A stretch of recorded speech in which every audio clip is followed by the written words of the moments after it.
Hello guys, and welcome back to MS Tech Tutorials, and in today's video I'm going to be showing you guys how to enable voice chat / proximity chat in Arc Raiders, and let's get straight into the video. So if you guys want to find out how to do this, make sure you watch the video up until the end. But anyways, if you want to go ahead and enable voice chat / proximity chat, make your way over to settings. From settings you want to go over to audio, and then from audio you want to go over to voice chat. Once you are under voice chat, go ahead and make sure enable voice chat is turned on, and once voice chat is turned on, this will basically enable proximity chat as well, and chat talking with your teammates as well.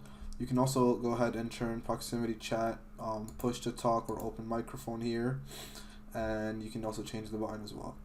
So that should essentially be, well, this is actually the toggle, but I believe the actual mic button is this one. Yeah, that should be it for the video. That's how to turn voice chat / proximity chat on.